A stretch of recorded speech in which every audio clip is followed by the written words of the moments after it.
Good evening বন্ধুরা। আজ 16 October বৃহস্পতিবার। আজকের সন্ধ্যার বরাক তথা সমগ্র আসামের গুরুত্বপূর্ণ খবরগুলি হল: জুবিন গর্গের প্রতি সম্মান জানিয়ে এবার বড় সিদ্ধান্ত মুসলিম সমাজের। মুসলিমদের ধর্মীয় সভা জলসাতে এবার বন্ধ ঘোষণা করা হলো লাউডস্পিকার।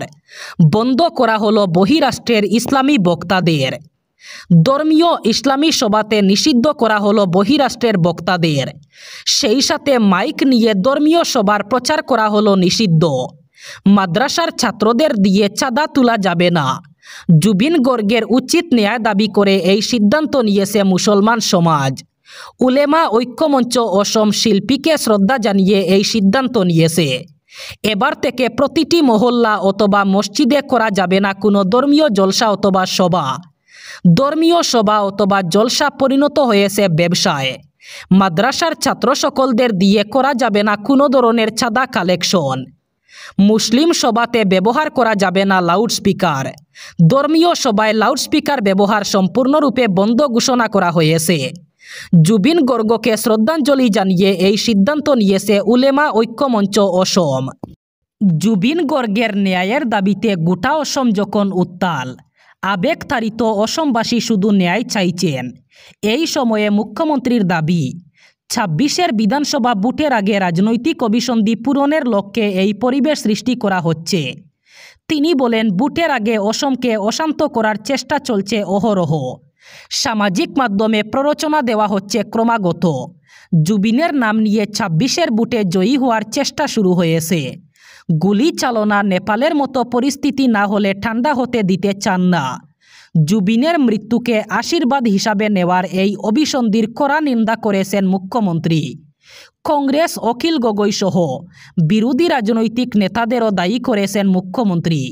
তিনি বলেন, জীবিত থাকতে যারা জুবিনের অনুরাগী ছিলেন না, মৃত্যুর পর তারাই জুবিনের অনুরাগী হয়ে উঠেছেন। রাজনৈতিক অভিসন্ধি পূরণেই আবেগতাড়িত অসমবাসীকে উত্তেজিত করে তোলার চেষ্টা করা হচ্ছে। তবে মুখ্যমন্ত্রী নিশ্চিত, 26-এর এপ্রিলে ভোট গ্রহণের পর একজনও আর জুবিনের পক্ষে থাকবেন না। জুবিনের মৃত্যুর তদন্ত প্রক্রিয়া নিয়ে গতকাল দিল্লিতে কেন্দ্রীয় বিদেশমন্ত্রী এস জয়শঙ্করের সঙ্গে দেখা করেন মুখ্যমন্ত্রী। ভারতে নিযুক্ত সিঙ্গাপুরের ভারপ্রাপ্ত হাই কমিশনারকেও অসম ভবনে ডেকে কথা বলেন। এরপর অসমের পরিস্থিতি নিয়ে মুখ্যমন্ত্রী সংবাদ মাধ্যমে বলেন, জুবিনের মৃত্যুর পর থেকে অসমকে অশান্ত করে তুলতে উঠে পড়ে লেগেছে কিছু লোক। মানুষকে উত্তেজিত করতে প্ররোচিত করার চেষ্টা করা হচ্ছে। সামাজিক মাধ্যমে বিভিন্ন প্ররোচনা করা হচ্ছে। কিন্তু ন্যায় প্রদানের অধিকার রয়েছে শুধু আদালতের। এর জন্য শক্তিশালী মামলা প্রস্তুতের দায়িত্ব পুলিশ প্রশাসনের, আর এতে সময়ের প্রয়োজন। তিনি বলেন, নির্ধারিত সময়ের আগেই আদালতে চার্জশিট দাখিল করবে এসআইটি। এর জন্য বিভিন্ন মানুষের সঙ্গে কথা বলে প্রমাণ সংগ্রহ, জেরা করা, গ্রেফতার এইসব প্রক্রিয়া চলছে। কিন্তু তদন্ত চলাকালীন ন্যায় দিতে হবে এই দাবি করে এক উদ্ভূত পরিবেশ সৃষ্টি করা হচ্ছে। এর ফলে পিছিয়ে যাবে অসম। আগামী 21 অক্টোবর রাজ্যের কোকরাঝারে স্থানীয় বন্ধ ঘোষণা। কাতি বিহু, কালী পূজা এবং দীপাবলি উপলক্ষে সরকারি কর্মচারীরা একটানা 4 দিন বন্ধ পাবেন। এই 4 দিন সব সরকারি অফিস আদালত, দণ্ডাধীশ আদালত, সকল শিক্ষা প্রতিষ্ঠান, বিত্তীয় প্রতিষ্ঠান, ব্যাংক, বিমা, সমবায় প্রতিষ্ঠান ইত্যাদি বন্ধ থাকবে বলে ঘোষণা করা হয়েছে। কাতি বিহু, কালী পূজা, দীপাবলি উপলক্ষে এবার একটানা 4 দিন ছুটি পেতে চলেছেন সরকারি কর্মচারীরা। স্থানীয় বন্ধের সময়ে সকল রাজ্য সরকারের কার্যালয় বন্ধ থাকবে বলে জানানো হয়েছে। আগামী 21 অক্টোবর রাজ্যের কোকরাঝারে স্থানীয় বন্ধ ঘোষণা করা হয়েছে। তবে রাজ্যের অন্যান্য জেলাগুলিতে এখনও পর্যন্ত কোনো ঘোষণা করা হয়নি। 163 ধারার অধীনে কারফিউ বলবৎ করার প্রভাব। আজ সম্পূর্ণরূপে বন্ধ ছিল বাক্সা জেলা। বাক্সা জেলার মুসলপুরে আজ দোকানপাট, শিক্ষা প্রতিষ্ঠান এবং সরকারি কার্যালয় সম্পূর্ণ বন্ধ ছিল। বন্ধ ছিল যানবাহন যাতায়াত। গতকাল জুবিন গর্গের মৃত্যু নিয়ে বিক্ষিপ্ত ঘটনা ঘটে বাক্সা জেলায়। এ নিয়ে অনির্দিষ্টকালের জন্য বাক্সা জুড়ে 163 ধারা জারি করে প্রশাসন। সেই সাথে ওই এলাকায় বন্ধ রাখা হয়েছে ইন্টারনেট পরিষেবাও। এ নিয়ে আজ সম্পূর্ণরূপে স্তব্ধ হয়ে পড়ে বাক্সা। বন্ধ ছিল দোকানপাট, শিক্ষা প্রতিষ্ঠান এবং সরকারি কার্যালয়। এদিকে গতকাল রাতের ভিতরেই এই কাণ্ডে জড়িত 13 জনকে আটক করেছে প্রশাসন। ত্রিপুরার ভারত বাংলাদেশ সীমান্ত সংলগ্ন একটি গ্রামে ভয়ঙ্কর সংঘর্ষের ঘটনায় 3 জন অজ্ঞাত পরিচয় বাংলাদেশি নাগরিকের মৃত্যু হলো। নিহতরা গবাদি পশু চোরা কারবারির সঙ্গে যুক্ত বলে সন্দেহ করছে পুলিশ। এই ঘটনায় 2 ভারতীয় গ্রামবাসী গুরুতর আহত হয়েছেন। পুলিশ সূত্রে জানা গেছে, খোয়াই জেলার চাম্পাহাওর থানার অন্তর্গত বিদ্যাবিল গ্রামের 2 বাসিন্দা সকালে সীমান্ত সংলগ্ন একটি রাবার বাগানে কাজ করতে যান। সেখানে তারা 3 জন সন্দেহভাজন বাংলাদেশিকে লুকিয়ে থাকতে দেখতে পান। সন্দেহজনক আচরণ দেখে স্থানীয়রা তাদের জিজ্ঞাসাবাদ করলে ওই 3 জন ধারালো অস্ত্র নিয়ে হঠাৎ আক্রমণ করে, ফলে 2 গ্রামবাসী আহত হন। আহতরা কোনোভাবে পালিয়ে গিয়ে গ্রামে পৌঁছে ঘটনার কথা জানান। এরপর ক্ষুব্ধ গ্রামবাসীরা দল বেঁধে সীমান্ত এলাকায় ছুটে যান। সেখানে গিয়ে তারা 3 বাংলাদেশিকে ধরে ফেলে এবং সংঘর্ষের মধ্যে এদের কুপিয়ে খুন করা হয়। খবর পেয়ে চাম্পাহাওর থানার পুলিশ এবং ফরেনসিক দল ঘটনাস্থলে পৌঁছে 3টি মৃতদেহ উদ্ধার করে হাসপাতালের জন্য পাঠায়। আহত 2 ভারতীয় নাগরিককে বেলাহাবাড়ি সরকারি হাসপাতালে ভর্তি করা হয়েছে। এক ভয়ঙ্কর দুর্ঘটনা। দোলাইর সপ্তগ্রাম মণিপুরি মার্কেটে স্করপিও এবং পালসার বাইকের সংঘর্ষে আহত হলেন 2 যুবক। আজ সকাল আনুমানিক 9টায় শিলচর আইজল জাতীয় সড়কে দুর্ঘটনাটি সংঘটিত হয়।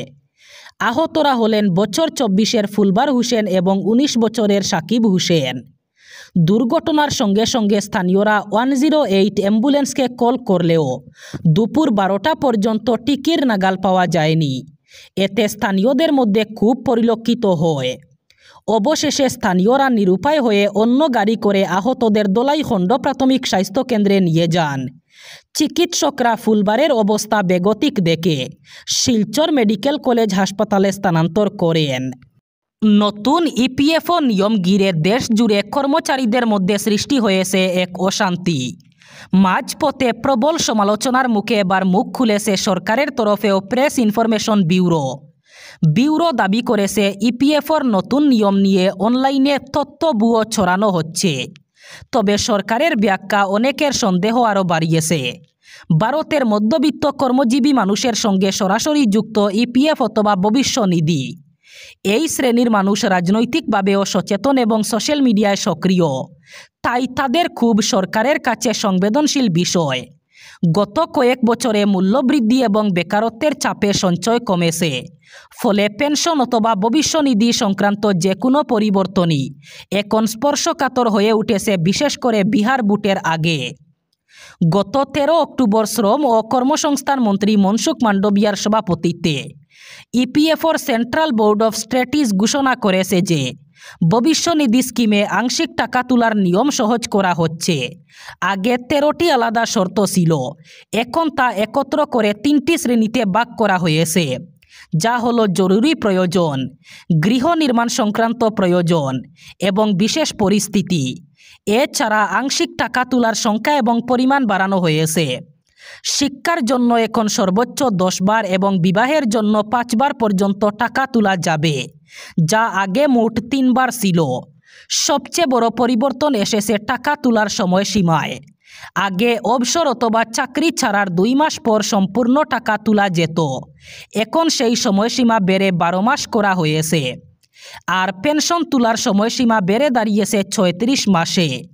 অর্থাৎ কেউ অবসর নেওয়ার পর নিজের সঞ্চিত পেনশন পেতে এখন 3 বছর পর্যন্ত অপেক্ষা করতে হবে। একটি নির্মাণ সংস্থা ও national highways and infrastructure development corporation limited অথবা NHIDCL এর এক উচ্চপদস্থ আধিকারিকের মধ্যে সময়সীমা বাড়ানোর বিনিময়ে ঘুষ লেনদেনের এক চক্র ফাঁস করেছে সিবিআই।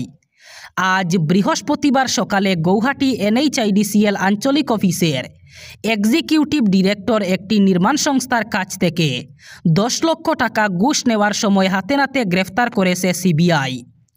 ওই নির্মাণ সংস্থার এক প্রতিনিধি দল উভয়কে গৌহাটি সিবিআইয়ের বিশেষ আদালতে পেশ করা হয়েছে। দ্য সেন্টিনেল সূত্রে জানা গেছে, সূত্র অনুযায়ী সিবিআইয়ের গোয়েন্দারা এম রিতেন কুমার সিংহ, যিনি NHIDCL এর এক্সিকিউটিভ ডিরেক্টর এবং আঞ্চলিক আধিকারিক পদে আছেন, তাকে 10 লাখ টাকা ঘুষ নেবার সময় হাতে নাতে ধরে ফেলেন। ঘুষটি দেন কলকাতার MS মোহনলাল জৈন নির্মাণ সংস্থার প্রতিনিধি বিনোদ কুমার জৈন, যারা NH37 এর ডেমো থেকে মোরান বাইপাস পর্যন্ত 4 লেন প্রকল্পের সঙ্গে যুক্ত। সিবিআই সূত্রে জানা গেছে, মোরান বাইপাস পর্যন্ত 4 লেন প্রকল্পের সঙ্গে যুক্ত ওই NHIDCL আধিকারিক প্রকল্পের মেয়াদ বাড়ানো ও কমপ্লিশন সার্টিফিকেট পাইয়ে দেওয়ার জন্য ঘুষ দাবি করেছিলেন। সিবিআই সারা দেশে অভিযুক্ত আধিকারিকের 7টি অফিস এবং বাসভবনে তল্লাশি চালায়।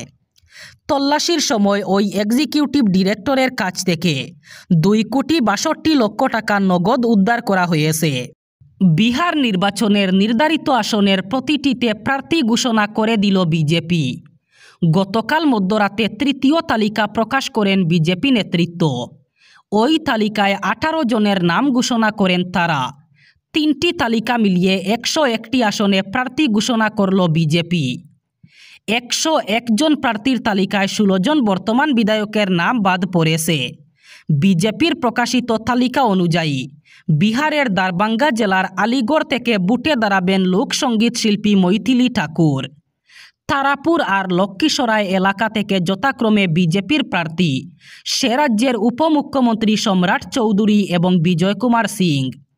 প্রধান বিরোধী রাষ্ট্রীয় দলনেতা তেজস্বী যাদব এখনও প্রার্থী ঘোষণা না করলেও 2015 সাল থেকে তার অধীনে থাকা রাঘবপুর এলাকা থেকে বিজেপির প্রার্থী হয়েছেন সতীশ কুমার যাদব।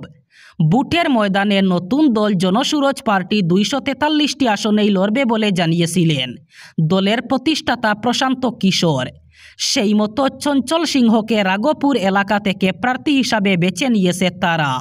এবার শেষ খবর, নিজেদের একদা গড়েই আরও দুর্বল হয়ে পড়ল মাওবাদীরা। ছত্তিশগড়ের বস্তার অঞ্চলের 3 জেলায় গতকাল কমপক্ষে 78 জন মাওবাদী ক্যাডার আত্মসমর্পণ করেছে বলে জানা যায়। এর মধ্যে 43 জন মহিলা ক্যাডার।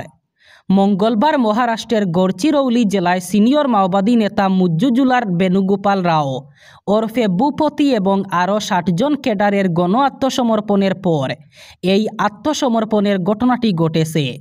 বেণুগোপাল রাওতের মতো শীর্ষ নেতার আত্মসমর্পণ মাওবাদীদের আত্মবিশ্বাস কার্যত ভেঙে দিয়েছে। নাম প্রকাশে অনিচ্ছুক এক পুলিশ কর্তা জানিয়েছেন যে সুকমা জেলায় 10 জন মহিলা প্রায় 27 জন মাওবাদী তাদের আত্মসমর্পণ করেছেন। তাদের মধ্যে 16 জনের নামে একসঙ্গে 50 লক্ষ টাকার পুরস্কার ছিল। সুকমায় আত্মসমর্পণকারীদের মধ্যে আছেন পিপুলস লিবারেশন আর্মির ব্যাটালিয়ন 1-এর সদস্যরা। সুকমা জেলার পুলিশ সুপার কিরণ চৌহান জানান, সুকমায় মাওবাদীরা উদ্বর্তন পুলিশ এবং সেন্ট্রাল রিজার্ভ পুলিশ ফোর্স কর্মকর্তাদের কাছে আত্মসমর্পণ করে। এই ছিল আজকের সন্ধ্যার গুরুত্বপূর্ণ খবরগুলি। ভিডিওটি অবশ্যই লাইক করবেন এবং চ্যানেলটি সাবস্ক্রাইব করবেন।